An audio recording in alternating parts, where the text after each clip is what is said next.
ونستغفره ونعوذ بالله من شرور أنفسنا وسيئات أعمالنا من يهده الله فلا مضل له ومن يضلل فلا هادي له أشهد أن لا إله إلا الله وحده لا شريك له وأشهد أن محمدا عبده ورسوله اللهم صل وسلم على نبينا محمد. قال الله تعالى يا أيها الذين آمنوا اتقوا الله حق تقاته ولا تموتن إلا وأنتم مسلمون.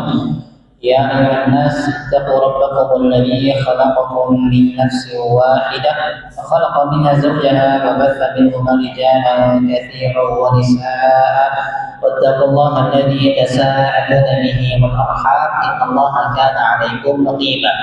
يا أيها الذين آمنوا اتقوا الله وقولوا قولا سديدا يصلح لكم أعمالكم ويغفر لكم ذنوبكم ومن يطع الله ورسوله فقد فاز فوزا عظيما.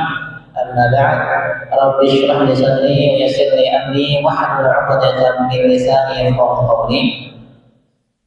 Nah, muslimin, Bapak Ibu sekalian, jamaah salat maghrib Masjid Abi Abdullah yang dimuliakan Allah Subhanahu wa taala. Alhamdulillah, kembali kita bersyukur kepada Allah atas segala nikmat rahmat yang senantiasa Allah berikan dan curahkan kepada kita. Mudah-mudahan kenikmatan yang Allah berikan akan selalu kita syukuri dan kita permohonkan dalam kebaikan dan dalam ketaatan untuk beribadah kepada-Nya. Salawat dan salam semoga senantiasa tercurah kepada Nabi kita, teladan kita Nabi Muhammad sallallahu alaihi wasallam serta para keluarga beliau, para sahabat dan juga para pengikut beliau hingga akhir zaman. Ma'asyiral muslimin, Bapak Ibu sekalian rahimahullah jami'an, melanjutkan pembahasan tafsir bersama. Terakhir kita sudah selesaikan surat Al-Alaq. Maka pada hari ini kita masuk pada surat yang baru, surat At-Tin. Surat At-Tin, surat yang ke-95 berjumlah 8 ayat yang artinya adalah buah tin. Artinya adalah buah tin. Jumhur ulama mufassirin, para ulama mufassirin mengatakan bahwasanya surat At-Tin tergolong surat Makkiyah, surat yang turun sebelum Nabi hijrah ke kota Madinah, sebagaimana disebutkan oleh para ahli tafsir, di antaranya Al-Imam Al-Baghawi, Al-Imam Ibnu Katsir, kemudian Al-Imam Al-Qurtubi rahimahumullah. Mereka mengatakan bahwasanya surat At-Tin adalah surat Makkiyah fi qaulil aktsar, menurut banyaknya pendapat dari para ulama. Sebagian fikir dari para salafus saleh terdahulu, di antaranya Imam Qatadah mengatakan bahwasanya surat At-Tin termasuk surat Madaniyah. Jadi ada dua pendapat dari para ulama. Jumhur atau kebanyakan para ulama mufassirin mengatakan bahwasanya surat At-Tin termasuk surat Makkiyah. Sebagian kecilnya mengatakan bahwasanya surat At-Tin adalah surat Madaniyah. Kenapa para ulama? Kebanyakan para ulama mengatakan bahwa surat ini adalah surat Makkiyah. Karena pada ayat ketiga Allah mengatakan wa hadzal baladil amin. Kata Allah, demi kota ini, yaitu kota yang aman. Dalam tafsirannya para ulama sepakat kota yang aman di sini adalah kota Makkah. Kota Makkah, dan Allah menggunakan isim isyarah. Allah menggunakan kata isyarat wa hadza, dan kota ini. Artinya turunnya ayat ini atau turunnya surat At-Tin ini turunnya di Makkah atau sebelum Nabi hijrah ke kota Madinah. Maka dari sinilah para ulama, kebanyakan para ahli tafsir mengatakan bahwasanya surat At-Tin termasuk surat Makkiyah. Kemudian juga disebutkan bahwa Nabi SAW beliau pernah membaca surat At-Tin ketika beliau safar pada sholat Isya. Disebutkan dalam sebuah riwayat yang sahih, riwayat dari Imam Muslim dari Al-Barra bin Azib radhiyallahu anhu, beliau menceritakan annahu kana fi safarin, sungguh Nabi Muhammad sallallahu alaihi wasallam pada satu ketika dalam safarnya fa shallal isya al-akhirah, beliau salat Isya ya. Jadi ketika Nabi safar, beliau salat Isya, fa qara'a fi ihdar rak'atain, maka Nabi membaca salah satu dari dua rakaat pertama, bitini wa zaitun, dengan surat At-Tin wa zaitun, surat At-Tin. Jadi Nabi Muhammad SAW beliau pernah dalam safarnya salat Isya, beliau membaca di salah satu dari 2 rakaat salat Isya tersebut, beliau membaca surat At-Tin.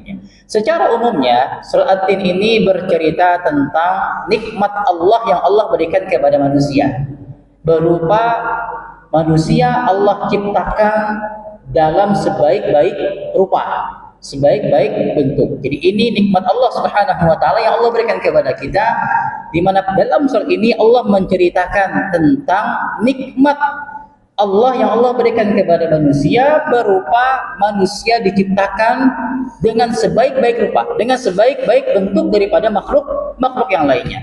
Namun ternyata dari nikmat ini justru manusia terbagi menjadi 2 model.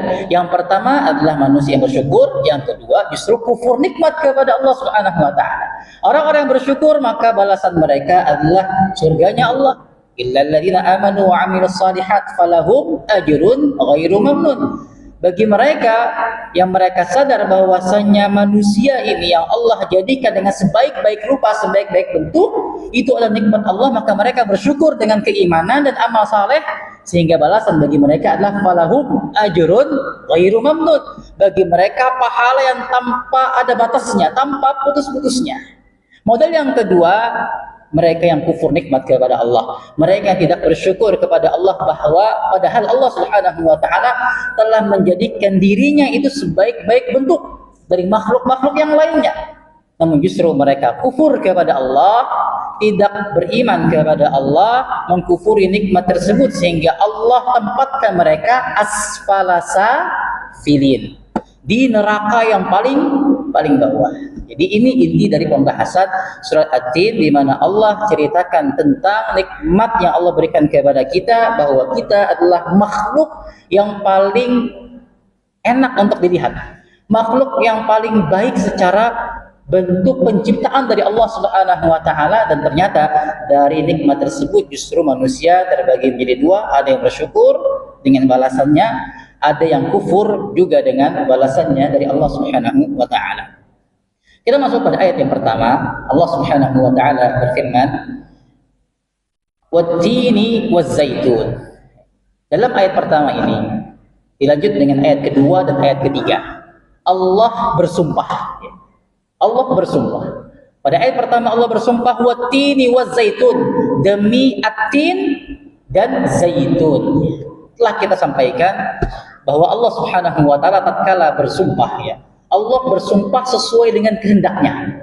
Allah bersumpah sesuai dengan kehendaknya. Jadi terserah Allah. Allah bersumpah dengan nama-nama makhluknya itu semua atas kehendak dari Allah Subhanahu wa taala. Dan ketika Allah bersumpah dengan satu nama, Allah bersumpah dengan sesuatu, maka itu menunjukkan bahwa sesuatu tersebut memiliki keistimewaan di sisi Allah. Adapun kita sebagai hamba Allah tidak boleh bersumpah kecuali hanya dengan nama Allah Subhanahu wa taala. Makanya Nabi mengatakan, "Man halafa bi ghairillahi faqad asyraka." Barang siapa yang bersumpah dengan nama selain Allah, maka dia telah jatuh pada kesyirikan. Adapun Allah, sesuai dengan kehendak Allah. Allah mau bersumpah dengan apapun itu sesuai dengan kehendak Allah. Allah mau bersumpah dengan wasyamsi wa duhaha, Allah mau bersumpah dengan wadduha, dengan wal 'adiyati dhabha, itu semua atas kehendak Allah. Dan dalam ayat ini Allah bersumpah dengan at-tini waz-zaitun. Bahkan dengan ayat kedua, ayat ketiga juga itu merupakan sumpah dari Allah Subhanahu wa taala. Kata Allah, wat-tini waz-zaitun, demi at-tin dan juga zaitun. Apa at-tin dan zaitun di sini? Para ulama ahli tafsir menyebutkan banyak sekali makna dari at-tin waz-zaitun. Setidaknya ada 4 makna. 4 makna dari at-tin waz-zaitun. Makna yang pertama adalah bahwasanya at-tin waz-zaitun adalah buah, ya. Buah yang biasa dimakan oleh kita. Jadi at-tini waz-zaitun maksudnya adalah demi buah tin dan buah zaitun. Jadi Allah bersumpah dengan nama buah, ya. Buah tin dan buah zaitun. Ya. Ini disebutkan oleh banyak ahli tafsir, ya. mengambil dari tafsiran dari para sahabat, di antaranya Abdullah bin Abbas, kemudian dari para tabi'in, Al-Hasan Al-Basri, Mujahid, Ibrahim An-Nakhai, dan juga para ahli tafsir yang lainnya, bahwasanya maksud dari wattini wazaitun adalah Allah bersumpah dengan nama buah at-tin dan buah zaitun. Ini yang pertama. Kemudian makna yang kedua, maksud dari tin wazaitun adalah bahwasanya tin dan zaitun ini adalah dua bukit yang ada di Syam. Nama bukit, ya, dua nama bukit yang ada di Syam, di mana dua bukit tersebut tumbuhlah pohon atau buah zaitun dan buah tin, sehingga bukit tersebut dinamakan dengan bukit tin dan bukit zaitun. Nah, ini disebutkan juga oleh para al-tafsir, di antaranya Al-Imam Ibnu Katsir, Imam Al-Qurtubi, Imam Al-Baghawi. Jadi kalau kita tahu, kita hanya tahu mungkin wattini wazaitun itu adalah nama buah, ya. Dalam ahli tafsir menyebutkan bahwasanya makna yang kedua, at-tin dan zaitun adalah nama dua bukit yang memang ditumbuhi buah tin dan juga buah zaitun. Ini yang kedua. Makna yang ketiga, maksud dari tin dan zaitun adalah dua masjid yang ada di Syam. Tadi buah, yang kedua bukit, yang ketiga ini adalah dua masjid yang ada di Syam. At-tin adalah masjid Damaskus. Sebagian mengatakan masjidnya Ashabul Kahfi. Ini di antara makna dari at-tin, yaitu masjid Ashabul Kahfi atau masjidnya Damaskus, masjid yang ada di Damaskus. Adapun zaitun adalah Masjid Al-Aqsa, Baitul Maqdis.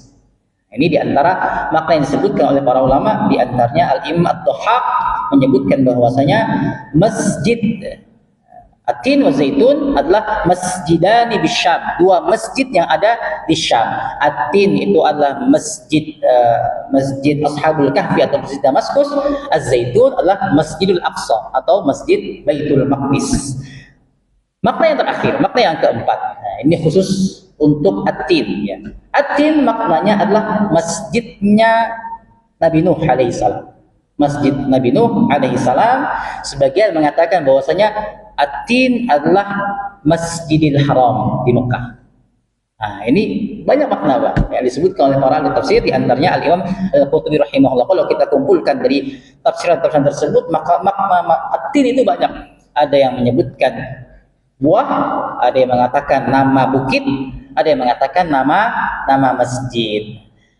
Dari perkataan-perkataan tersebut, pendapat tersebut disebutkan oleh Al-Imam Al-Qurtubi rahimahullah. Beliau mentarjihkan, beliau mengatakan pendapat yang paling sahih, yang paling dekat maknanya, yang paling hakiki maknanya adalah makna yang pertama. Nah, sehingga itu dijadikan tarjamah dalam Quran kita. Beliau mengatakan as-sahhu hadhihi al-aqwali al-awwal. As-sahhul aqwal, yaitu pendapat yang paling sahih dari empat pendapat tadi adalah pendapat yang pertama. Karena secara hakikatnya at-tin dan zaitun yang kita ketahui itu adalah nama buah, ya, nama buah. Sebutkan di sini bahwasanya buah tin dan buah zaitun. Kenapa Allah Subhanahu wa taala bersumpah dengan buah tin dan buah zaitun, ya? Padahal buah tin dan zaitun ini tidak terkenal, Pak, di Makkah dan Madinah. Makkah itu tandus, Madinah itu kurma. Dan ketika orang-orang Arab mendengar yang namanya buah tin dan zaitun, mereka tahunya adanya di Syam. Tahunya di Syam. Justru kenapa Allah Subhanahu wa taala? Lalu Allah kenapa bersumpah dengan nama dua buah tersebut? Maka disebutkan di sini alasannya adalah karena dua buah tersebut memiliki keistimewaan, memiliki keutamaan. Keistimewaan atau keutamaan buah tin, bahwasanya buah tin disebutkan oleh Al-Imam Al-Baghawi, bahwasanya buah tin adalah buah yang paling persis, paling sama dengan sifat-sifat buah yang ada di surga. Jadi kenapa Allah bersumpah dengan nama buah tin? Karena buah tin itu buah yang paling mirip sifatnya dengan buah-buah di surga. Di antara sifat buah di surga itu adalah sebagaimana Allah firmankan dalam surat Al-Waqi'ah. Kata Allah, la maqtu'atin wa la mamnu'ah. Nah, ini diantara sifat buah. Wa fakihatin katsirah la maqtu'atin wa la mamnu'ah. Di surga itu banyak buah, beraneka macam buah.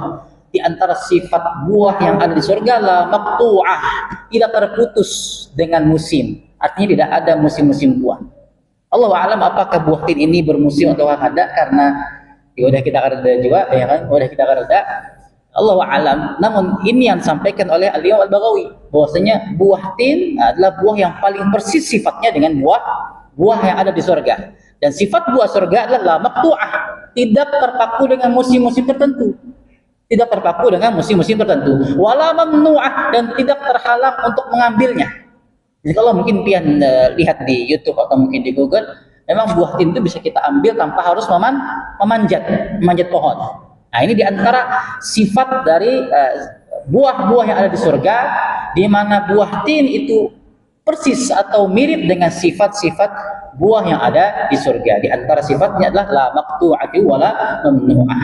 Kemudian di antara keutamaan buah tin, ya, sebagaimana disebutkan oleh para ulama, bahwasanya itu bisa dijadikan obat dan segala macamnya, ya, sesuai dengan penelitian dari para ahlinya. Kemudian kenapa Allah Subhanahu wa taala bersumpah dengan buah zaitun? Buah zaitun. Karena buah zaitun atau pohon zaitun sebagaimana disebutkan dalam banyak ayat atau beberapa ayat dalam Al-Qur'an, bahwasanya pohon zaitun adalah pohon yang diberkahi oleh Allah Subhanahu wa taala. Dan kita tahu bahwasanya keberkahan itu datangnya dari Allah, dan Allah yang menempatkan keberkahan itu sesuai dengan kehendaknya. Dan Allah menempatkan keberkahan pada buah zaitun. Pada buah zaitun, pada pohon zaitun, sebagaimana firman Allah Subhanahu wa taala dalam surat An-Nur. Surat An-Nur ayat ke-35. Allahu nurus samawati wal ardh, mathalu nurihi kamishkatin fiha misbah. Dalam ayat tersebut Allah mengatakan yuqadu min syajaratin mubarakatin zaitunatin la syarqiyyati wala gharbiyah, di mana lampu dinyalakan dengan minyak dari pohon yang diberkahi. Apa pohon yang diberkahi di sini? Zaitunah, yaitu pohon zaitun. Maka disebutkan dalam hadis, Nabi mengatakan, makanlah kalian zaitun dan peraslah dia menjadi minyak, karena itu bisa dijadikan obat. Dan Nabi mengatakan min syajaratin mubarakah, bahwasanya pohon zaitun yang bisa langsung kalian makan, yang bisa diperas menjadi minyak, ya kan? Bisa diperas menjadi minyak. Biasanya dijual-jual juga, ya kan? Di sini dijual, di Arab dijual untuk pengobatan dan segala macam. Nabi mengatakan min syajaratin mubarakah, merupakan dari pohon yang diberkahi oleh Allah Subhanahu wa taala. Artinya Allah ketika bersumpah dengan sesuatu itu menunjukkan bahwa sesuatu yang dijadikan sumpah oleh Allah memiliki keutamaan dan keistimewaan di sisi Allah Subhanahu wa taala. Dan di antara maksud kenapa Allah Subhanahu wa taala bersumpah dengan at-tin, buah tin dan buah zaitun, Allah ingin menggambarkan tentang keutamaan tempatnya, tempat tumbuhnya tin dan zaitun, yaitu negeri Syam. Negeri Syam. Ini ayat yang pertama. Ayat yang kedua, Allah Subhanahu wa taala berfirman, wa turi sinin, dan demi, ya, wa turi sinin. Allah bersumpah. Yang pertama Allah bersumpah dengan tin, bersumpah dengan zaitun, dan yang ketiga Allah bersumpah di ayat kedua bersumpah dengan bukit Sina. Tursina kalau kita bilang Tursina. Tur itu artinya gunung, Pak, bukit, gunung atau bukit. Jadi dalam bahasa Arab, tur itu adalah bukit yang ditumbuhi dengan tumbuh-tumbuhan, dengan pohon-pohonan. Tur. Kalau dalam bahasa lain, persamaan katanya adalah jabal. Mungkin pernah mendengar jabal. Jabal itu nama umum dari sebuah dataran yang tinggi, dataran tinggi dari permukaan laut, ya, gunung maksudnya, ya, gunung. Mau itu ditumbuhi atau yang gersang, itu disebut dengan jabal. Tapi tur itu khusus untuk gunung yang ditumbuhi oleh tanam-tanaman atau tumbuh-tumbuhan. Terlebih yang ada di Syam itu ditumbuhi dengan pohon zaitun atau pohon tin.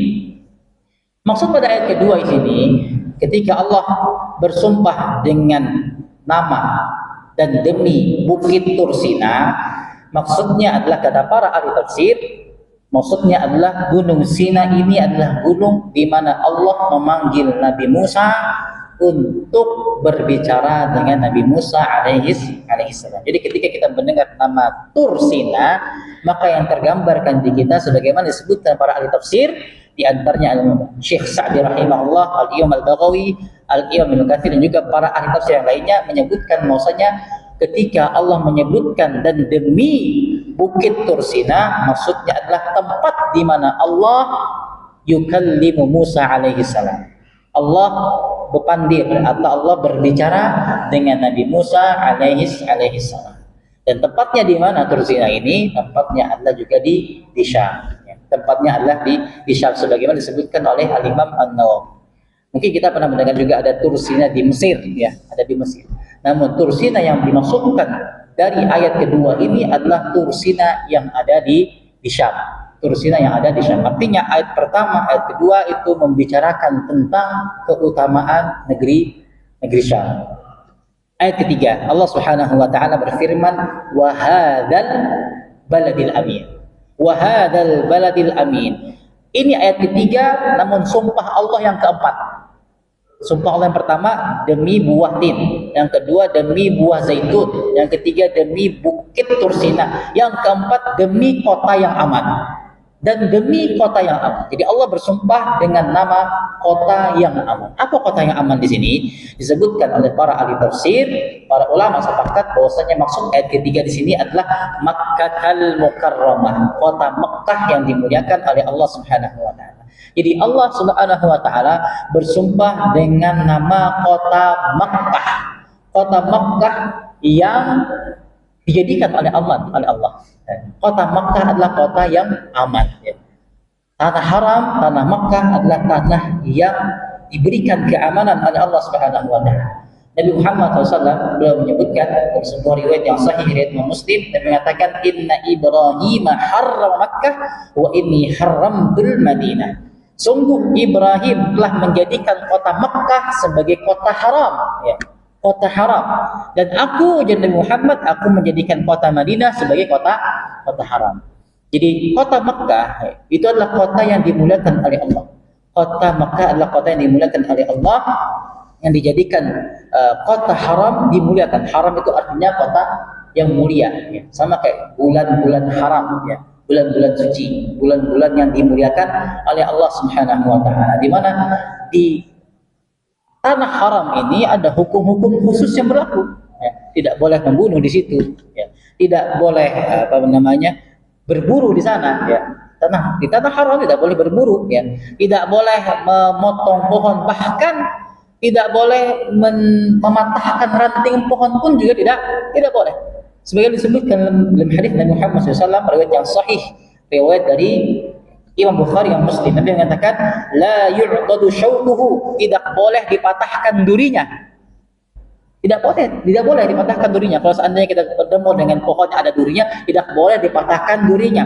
Wala yunfarru sayduhu atau sayduhu, tidak boleh dikejar hewan buruannya. Dikejar aja ada boleh. Tidak boleh dikejar-kejar. Wala yataqib luqatatuhu, ya. Dan kalau ada barang temuan tidak boleh diambil kecuali untuk diumumkan, ya. Lain di tempat kita ada dompet jatuh aja kan. Tapi kalau di tanah haram tidak boleh diambil kecuali untuk diumumkan. Wala yuqtala khalahu, dan juga tidak boleh dipotong ranting-rantingnya. Nah, ini di tanah haram. Ada hukum-hukum khusus yang berlaku di tanah haram. Bahkan tanah haram yang kata Allah ini merupakan tanah yang aman, ya, kota yang aman. Ini tidak hanya berlaku dari diutusnya Nabi, bahkan dari sebelumnya, ya, dari zaman Nabi Ibrahim, bahkan di masa jahiliyah pun, ya, orang-orang jahiliyah pun mereka sangat mengetahui bahwasanya kota Mekkah ini adalah kota yang aman dan memiliki hukum-hukum yang khusus yang tidak boleh dilanggar di situ. Tidak boleh dilanggar. Dan orang-orang jahiliyah sangat paham dengan hal tersebut. Makanya disebutkan, ya, kalau seandainya mereka ada cekcok dengan kabilah tertentu misalkan di luar kota Mekkah, lalu mungkin ada yang meninggal dari mereka. Kalau seandainya yang membunuh ini masuk ke kota Makkah, maka tidak boleh dibunuh, tidak boleh dikisos. Kenapa? Karena musuhnya ini yang bunuh ini masuk ke kota Makkah, kecuali kalau dia sudah keluar, maka baru dilakukan hukum kisos. Nah, ini